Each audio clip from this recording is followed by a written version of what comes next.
আজকে আমরা প্রথমে যে বিষয়টি শিখবো বা জানবো বা খুব ভালো মতো বোঝার চেষ্টা করবো সেটা হচ্ছে এন ইন্টু পাই/2 বা অর্থাৎ N into 90 degree plus minus theta. এই যে একটি ফরম্যাট আছে যেটা দিয়ে আমরা হলো যে কোনো কোণের ত্রিকোণমিতিক অনুপাতের মান নির্ণয় করতে পারি। এই ফরম্যাটটি সম্বন্ধে আমরা আজকে খুব ভালো মতো একটা ধারণা নিব, যাতে এই ফর্মেটটি আমরা খুব সহজে শুধু আজকের এই গাণিতিক সমস্যাটির ক্ষেত্রে নয়, যে কোনো ত্রিকোণমিতিক যে অনুপাতের মান নির্ণয় এই ফর্মেটটি আমরা খুব সহজভাবে ব্যবহার করতে পারি। আচ্ছা, তাহলে প্রথমে আমরা যেটা শিখবো সেটা হচ্ছে n into 90 degree plus minus theta, এই ফর্মেটটি n into 90 degree plus minus theta. এটাকে আমরা এইভাবেও লিখতে পারি এন ইন্টু পাই/2 প্লাস মাইনাস থিটা, কেননা আমরা জানি পাই/2 হচ্ছে সমান হচ্ছে 90 ডিগ্রি। পাই/2 সমান কি হয়? 90 ডিগ্রি হয়। তা এই ফর্মেটটি সম্বন্ধে আমরা আজকে একটা স্পষ্ট বা পরিষ্কার একটি ধারণা নেওয়ার চেষ্টা করব। এখন এই ফর্মেটটি আসলে কি? সাপোজ যে আমরা একটা ত্রিকোণমিতিক অনুপাতের মান নির্ণয় করব, এটা যে কোনো কোণেরই হতে পারে। এখন আমরা প্রথমে কি কাজটা করব? প্রথমে ওই কোণটিকে 90 ডিগ্রি গুণিতক আকারে প্রকাশ করব। কি করব? 90 ডিগ্রি গুণিতক আকারে প্রকাশ করব। প্রকাশ করে আমরা এই ফরম্যাটটি নিয়ে আসার চেষ্টা করব। আর সেটা কি হবে? আচ্ছা, আমরা দেখি। Suppose sine 3630 degree, sine 3630 degree আমরা মান নির্ণয় করব। আচ্ছা, প্রথমে আমরা কি করব? এই ফরম্যাটটি নিয়ে আসার চেষ্টা করব। এন্ড এই ফরম্যাটে নিয়ে আসার জন্য কি করতে হবে? এটা 90 ডিগ্রি গুণিতক আকারে প্রকাশ করতে হবে। সেটা কেমন দেখি। ইকুয়াল হচ্ছে সাইন 40 গুণন হচ্ছে 90 ডিগ্রি, 40 আর 90 গুণ করলে হয় 3600, কিন্তু এটা হচ্ছে 3630, এখানে দিলাম আমরা প্লাস 30। অর্থাৎ এটা কিন্তু আমাদের এই ফরম্যাটটি এখানে চলে আসছে, পেয়ে গেছি। 3630 ডিগ্রি, এখানে কি করলাম? 40 ইন্টু 90 ডিগ্রি, তাহলে হলো 3600, তাহলে 30 বাদ থাকলো, 30 কম, এই জন্য প্লাস 30 দিলাম। আর এটা করাতে কি আসলো? N into 90 degree plus theta, এই ফরম্যাটটি চলে আসলো। আচ্ছা, এরপর আমরা কি করব? এরপর আমরা করব হচ্ছে প্রথম যে কাজটি করব এখন, মানে এই মুহূর্তে প্রথমে একটা কাজ আমরা করে নিচ্ছি, সেটা হচ্ছে আমরা এই ফরম্যাটটা এখানে দাঁড় করাইছি। এখন আমরা কি করব? এখন আমরা এই হচ্ছে চিহ্ন চতুর্ভাগ নির্ধারণের মাধ্যমে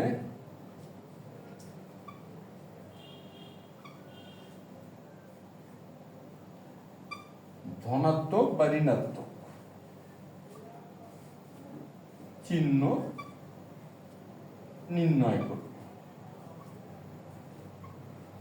অর্থাৎ অনুপাতের মান ধনাত্মক না ঋণাত্মক হবে সেটা নির্ণয় করব। কি হবে? চতুর্ভাগ নির্ধারণের মাধ্যমে। চতুর্ভাগ নির্ধারণের মাধ্যমে আমরা কি করব? ধনাত্মক বা ঋণাত্মক চিহ্ন নির্ণয় করব। আর সেটা কি হবে? আচ্ছা, এখানে একটা বিষয় খেয়াল করি, 40 গুণন 90। আচ্ছা, আমরা জানি যে প্রথম চতুর্ভাগে কি হয়? অল পজিটিভ, অর্থাৎ যে কোনো অনুপাতই ধনাত্মক হয়। আর দ্বিতীয় চতুর্ভাগে সাইন আর কোসেক ধনাত্মক হয়, এটা দ্বিতীয় চতুর্ভাগ। আর তৃতীয় চতুর্ভাগে হচ্ছে ট্যান আর কট ধনাত্মক হয়। আর চতুর্থ চতুর্ভাগে হয় হলো কস এবং সেক, এই দুটো অনুপাত ধনাত্মক হয়। তাহলে প্রথম চতুর্ভাগ কি হয়? অল পজিটিভ, অর্থাৎ যে কোনো অনুপাতই ধনাত্মক হয়। দ্বিতীয় চতুর্ভাগে সাইন এবং কোসেক ধনাত্মক হয়, আর বাইগুলো সব হয় ঋণাত্মক। তৃতীয় চতুর্ভাগে ট্যান এবং কট ধনাত্মক হয়, অন্য সব অনুপাত ঋণাত্মক। আর চতুর্থ চতুর্ভাগে কস এবং সেক ধনাত্মক হয়, অন্য অনুপাতগুলো ঋণাত্মক হয়। এখন এই যে 3630 ডিগ্রি কোণের যে প্রান্তিক রশ্মি বা ঘূর্ণায়মান রশ্মির শেষ অবস্থানটা কোন চতুর্ভাগে হবে সেটা খেয়াল করে কিন্তু এটা আমরা চিহ্ন পাবো। আচ্ছা, এখন 40×90, তার মানে একবার যদি ঘুরে, পূর্ণ একবার ঘুরলে যে চতুর্ভাগটা ঘুরে, অর্থাৎ প্রান্তিক রশ্মিটা যে ঘূর্ণায়মান রশ্মিটা একবার যে ঘুরে আসলো, ঘুরে আসে কিন্তু এইখানে আসবে এক ঘোরাতে। আচ্ছা, একবার ঘুরলে এখানে আসলো, তাহলে এখানে কি 40 বার 90, অর্থাৎ এখানে পূর্ণ একবার ঘুরলে এখানে আসতেছে, তাহলে 40টা 90 ঘুরলে ঘুরে কিন্তু আমরা এখানে পাবো। কেন একটা খেয়াল করি, সাইন এই যে 40টা হচ্ছে 90, 40টা 90 মানে হচ্ছে 10×360। আমরা এইভাবে কিন্তু দাঁড় করতে পারি, কি হলো 10 হলো 360। তাহলে একবার যদি ঘোরে তাহলে এখানে আসবে 360 আসবে।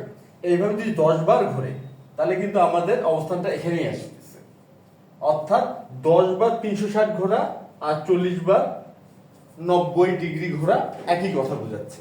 তাহলে চলে আসলো আমাদের এক্স অক্ষে চলে আসলো। আচ্ছা, তারপর +30 ডিগ্রি, +30 ডিগ্রি মানে চতুর্ভাগে আসলে হচ্ছে প্রথম চতুর্ভাগে। আর প্রথম চতুর্ভাগে কি হচ্ছে অল পজিটিভ, তাহলে এখানে সাইন হবে কি পজিটিভ, অর্থাৎ ধনাত্মক। তাহলে সাইন হবে এখানে ধনাত্মক দিলাম। এখন একটা বিষয় খেয়াল করি, এটা হচ্ছে 90 ডিগ্রি এর জোড় গুণিতক। 90 ডিগ্রি কি জোড় গুণিতক, অর্থাৎ এই যে 40 অর্থাৎ এন এর মানটা হচ্ছে জোড়। 40×90 এটাকে বলতেছি আমরা 90 ডিগ্রি এর জোড় গুণিতক। এই ক্ষেত্রে সাইন অনুপাত ঠিকই থাকবে, অর্থাৎ যে কোনো অনুপাত অপরিবর্তিত থাকবে। তাহলে সাইন অনুপাত এখানে সাইনই থাকবে, আর এই যেটা হবে 30 ডিগ্রি। তাহলে সাইন 3630 ডিগ্রি সমান হবে প্লাস সাইন 30 ডিগ্রি, অর্থাৎ এখানে হচ্ছে হাফ। তাহলে সাইন 3630 ডিগ্রি মানটা আমরা পেয়ে গেলাম। এখন কথা হচ্ছে এই যে 40 এখানে ছিল, 40-এর জায়গায় যদি 41 হতো, সাইন এখানে 41×90 ডিগ্রি প্লাস 30 ডিগ্রি, এই ক্ষেত্রে কি হতো? আচ্ছা, প্রথমে আমরা ওটাই দেখব যে 40 বার ঘুরলে আমাদের এক্স অক্ষে থাকতেছে 41, তাহলে চলে গেল এই ওয়াই অক্ষে এখানে। তারপরে কি +30 চলে আসলো আমাদের দ্বিতীয় চতুর্ভাগে। তো দ্বিতীয় চতুর্ভাগে সাইন হয় প্লাস, তাহলে এখানে হলো প্লাস। এখন কথা হচ্ছে এটা কিন্তু 90 ডিগ্রি এর বিজোড় গুণিতক, এটা কি 90 ডিগ্রি এর বিজোড় গুণিতক। এই ক্ষেত্রে সাইন পরিবর্তিত হবে কস, তাহলে সুতরাং এখানে হবে cos 30 ডিগ্রি। এরপর cos 30 ডিগ্রির মান হচ্ছে √3/2। আমরা কিন্তু পেয়ে গেলাম। অর্থাৎ বিষয়টা হলো এমন, প্রথমে আমরা চতুর্ভাগ নির্ধারণের মাধ্যমে ধনাত্মক ঋণাত্মক চিহ্ন নির্ণয় করব, আর দ্বিতীয় কাজ হবে যে 90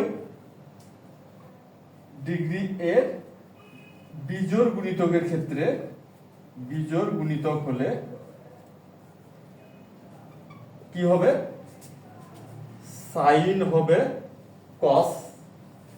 90 ডিগ্রি যদি বিজোড় গুণিতক হয় তাহলে সাইন হবে cos, tan পরিবর্তিত হবে cot, আর sec পরিবর্তিত হয়ে হবে cosec। আর বিপরীত ক্রমে কিন্তু তাই হবে, cos পরিবর্তিত হবে sin, cot পরিবর্তিত হবে tan, আর cosec পরিবর্তিত হবে sec। এটা বিজোড় গুণিতক হলে এই কাজটা হবে। আর জোড় গুণিতক হলে অপরিবর্তিত থাকবে। যদি 90 ডিগ্রি এর জোড় গুণিতক হয় সেক্ষেত্রে অপরিবর্তিত থাকবে। অর্থাৎ প্রথম কাজ হবে চিহ্ন নির্ণয়, আর দ্বিতীয় কাজ হবে অনুপাত নির্ণয়। আর অনুপাত নির্ণয় অবশ্যই জোড় গুণিতক আর বিজোড় গুণিতকের এই বিষয়টা খেয়াল করতে হবে। এরপর আমরা অনায়াসে মানটা পেয়ে যাব। অর্থাৎ বিষয়টা কি দাঁড়ালো, আমরা যদি n×90 degree plus minus theta এই ফরম্যাট, অথবা n×π/2 প্লাস মাইনাস থিটা এই ফরম্যাটটি ব্যবহার করার মাধ্যমে ত্রিকোণমিতিক যে কোনো কোণের আমরা অনুপাতের মান নির্ণয় করতে পারবো। এই তো গেল হচ্ছে এই ফরম্যাটটির ব্যবহার। এই ফরম্যাটটি আজকে আমরা ব্যবহার করব। এর পাশাপাশি আমাদের যে ধারণাগুলো জানা দরকার সেটা হচ্ছে তার মধ্যে একটি হচ্ছে cos 2a অনুসিদ্ধান্তটি cos 2a আর cos 2 এর সমান কি হয় আমরা জানি cos 2 এর সমান হয় cos স্কয়ারে মাইনাস sin স্কয়ারে তাহলে cos 2 এর সমান হয় cos স্কয়ারে মাইনাস sin স্কয়ার a এই অনুসিদ্ধান্ত আমরা ব্যবহার করব আর ওই ফরম্যাটটি তো ব্যবহার এখানে হবে। এখন আমরা দেখে নিচ্ছি যে আজকে আমাদের প্রমাণের বিষয়টা কি এখানে প্রমাণ করতে বলা হয়েছে বা দেখাতে বলা হয়েছে দেখাও যে sin 292.5 ডিগ্রি সমান minus half root over 2 plus root 2 এই যে সাইনের এই মানটা নিয়ে আসতে হবে। আচ্ছা আমরা এখন শুরু করতে পারি সমাধান। এটা হচ্ছে দেখাতে বলছে অর্থাৎ মোটামুটি প্রমাণই বলা যেতে পারে শুধু আমরা বাম পক্ষ থেকে শুরু করি sin 292 ডিগ্রি 292.5 ডিগ্রি। আচ্ছা এখন এটাকে আমরা চাইলে এভাবে প্রকাশ করতে পারি 270 ডিগ্রি প্লাস 22.5 ডিগ্রি। আমরা 292.5 ডিগ্রি কিভাবে লিখলাম 270 ডিগ্রি প্লাস 22.5 ডিগ্রি। এরপর আমরা প্রকাশ করতে পারি এভাবে 3 ইন্টু 90 ডিগ্রি প্লাস 22.5 ডিগ্রি। আমরা কিন্তু এই ফর্মেটটি পেয়ে গেলাম n plus 90 degree plus theta এই ফর্মেটে আমরা এটাকে নিয়ে আসতে পারলাম। এখন আমরা চতুর্ভাগটা খেয়াল করি কারণ প্রথম কাজ হলো চতুর্ভাগ নির্ধারণের মাধ্যমে ধনাত্মক ঋণাত্মক হবে সেই চিহ্নটা নির্ণয় করা। এখন 3টা 90 আচ্ছা এখানে 3টা 90 1 2 3 তারপরে প্লাস 22.5 অর্থাৎ অবস্থান হলো চতুর্থ চতুর্ভাগ আর চতুর্থ চতুর্ভাগে সাইন হয় ঋণাত্মক কারণ আমরা জানি চতুর্থ চতুর্ভাগে cos এবং sec হয় ধনাত্মক বা এগুলো ঋণাত্মক সুতরাং এখানে হবে ঋণাত্মক দিলাম ঋণাত্মক। এখন এটা 90 ডিগ্রির বিজোড় গুণিতক 3 গুণন 90 অর্থাৎ 90 ডিগ্রির বিজোড় গুণিতক এই ক্ষেত্রে সাইন পরিবর্তিত হয়ে হবে cos সুতরাং এখানে cos হবে cos 22.5 ডিগ্রি। আচ্ছা আমরা এই ফর্মুলাটি ব্যবহার করলাম করে sin 292.5 ডিগ্রি থেকে আমরা কোথায় চলে আসলাম মাইনাস cos 22.5 ডিগ্রি। এখন আমরা এই যে cos 2 এর যে ফরম্যাটটি আছে সেটা এখানে ব্যবহার করার চেষ্টা করব। এখানে cos দিয়ে আছে আর এখানে sin আছে তাহলে সাইনটাকে আমরা কনভার্ট করে cos এ নিয়ে যাই আর সেটা কি হবে আচ্ছা এখানে cos স্কয়ারে মাইনাস sin স্কয়ারে সমান হয় 1 মাইনাস cos স্কয়ার a এখন হবে এটা cos স্কয়ার a মাইনাস আমরা ব্র্যাকেট যদি তুলে দেই তাহলে হচ্ছে 1 প্লাস cos স্কয়ার a সমান হবে 2 cos স্কয়ার a cos স্কয়ারে মাইনাস 1 এখন যদি আমরা মাইনাস 1 টাকে সাইড চেঞ্জ করি তাহলে হচ্ছে cos 2a প্লাস 1 ইকুয়াল হচ্ছে 2 cos স্কয়ার a সুতরাং আমরা শেষ পর্যন্ত পেলাম 2 cos স্কয়ার a সমান হচ্ছে 1 প্লাস cos 2a এই যে একটা ফরম্যাট আমরা দাঁড় করাতে পারলাম cos 2 এর এই অনুসিদ্ধান্তটি ব্যবহার করে 2 cos স্কয়ার এর সমান কি 1 প্লাস cos 2a। এখন কথা হচ্ছে এই যে আমরা আরেকটি যে ধারণা দাঁড় করালাম এই ধারণাটি বা এই ফরম্যাটটি যদি আমরা ব্যবহার করতে চাই এখানে কি আমরা সরাসরি ব্যবহার করতে পারবো না পারবো না কেন পারবো না এই জন্য পারবো না এখানে 2 cos স্কয়ার a আছে কিন্তু এখানে আমাদের কি আছে মাইনাস cos 22.5 ডিগ্রি এটা দেওয়া আছে অর্থাৎ cos a এই বিষয়টা আছে সাপোজ cos a এই ফরম্যাটটিতে কিন্তু আছে। এখন এই ফরম্যাট থেকে যদি আমরা এই ফরম্যাটে নিয়ে যেতে চাই তাহলে কি করতে হবে আচ্ছা প্রথমে আমরা একটা 2 নিয়ে আসার চেষ্টা করব তারপরে স্কয়ারটা আনার চেষ্টা করব। এখন স্কয়ারটা আনতে গেলে কি করতে হবে আর 2টা আনতে গেলেই বা কি করতে হবে আচ্ছা 2টা আনা তো কোনো ব্যাপার না কেন আমরা যদি একটা এই যে কাজটা করি অর্থাৎ 1/2 * 2 করি 1/2 ইন্টু 2 করি, তাহলে এখানে কিন্তু কি হবে 1/2 ইন্টু 2 সমান সমান কি হয়, এটা সমান সমান 1, অর্থাৎ মানে কোনো পরিবর্তন হলো না, তাই করলাম 1/2 ইন্টু 2 1, এর সাথে আমরা লিখে দিলাম cos 22.5 ডিগ্রি। আমরা কিন্তু এই 2টা পেয়ে গেলাম। এখন কথা হচ্ছে স্কোয়ার, একটা স্কোয়ারের ব্যাপার চলে আসতেছে। এখন এখানে আমরা একটা স্কোয়ার নিয়ে আসার চেষ্টা করব, আর সেটা কি হবে,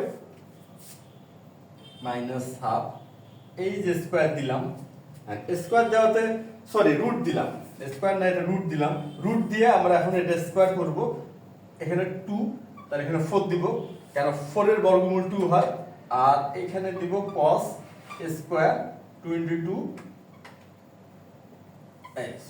দিলাম 4 cos স্কোয়ার 22.5 ডিগ্রি, এখানে রুট দিলাম, আর এই যে রুট অর্থাৎ 2 এর বর্গমূল হলো 4, আর এইখানে স্কোয়ার রুট দেওয়াতে এখানে একটা স্কোয়ার দিলাম, আমাদের কিন্তু ফরম্যাটটা মোটামুটি চলে আসলো।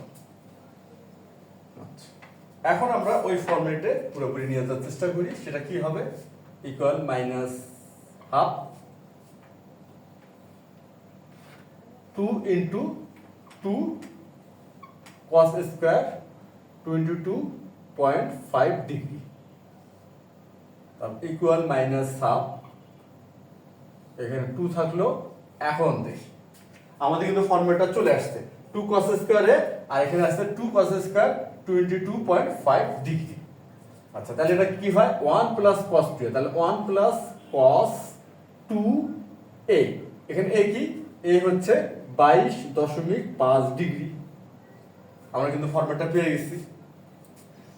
আচ্ছা, আমাদের এটা কাজ শেষ হয়ে গেল, এটা আমরা এখন মিশিয়ে দিতে পারি। আমরা এই ফরম্যাটটি ব্যবহার করে ফেলছি।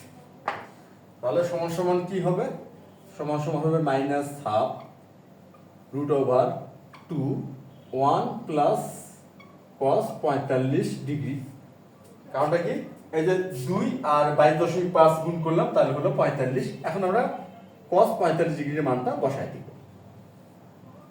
আচ্ছা 2, তাহলে হবে 1 প্লাস cos 45 ডিগ্রির মান কত, cos 45 ডিগ্রির মান আমরা জানি 1/√2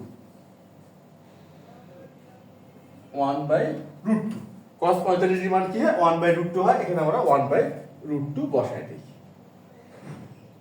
আচ্ছা, বসাই দিলাম। এখন আমরা জাস্ট গাণিতিক ক্যালকুলেশনটা করে যাব। এখানে 2 তো থাকবেই, লসাগু √2 √2 প্লাস 1। আচ্ছা, এখন আমাদের দেখি আমাদের কি মানটা আনতে হবে। এখানে আস্তে আস্তে 1/2 √2 প্লাস √2। আচ্ছা, এখানে রুট আছে, আর আমাদের ফরম্যাটটা আসলে হচ্ছে এমন। এখন এখান থেকে আমরা চেষ্টা করব এই ফরম্যাটটি আনা যায় কিনা সেই বিষয়টা করবো আর কি। এখন সেটা কিভাবে করা যেতে পারে, -1/2। আচ্ছা, এখন আমরা যেটা করব যে এই যে √2 দিয়ে এই যে 2, আচ্ছা একটা বিষয় খেয়াল করি, 2/√2 সমান কি লেখা যায়, আচ্ছা 2/√2 সমান কি লেখা যায়, আমরা জানি যে √2 কে √2 দিয়ে গুণ করলে 2 হয়, ডিভাইডেড বাই √2, √2 ভাগ যাবে, এখানে তাহলে √2 আসবে, অর্থাৎ 2 কে √2 দিয়ে ভাগ করলে এখানে আমরা একটা √2 লিখতে পারবো। সুতরাং এখানে হবে √2 ইন্টু √2 প্লাস 1। আচ্ছা, এখন আমরা √2 দিয়ে গুণ করি,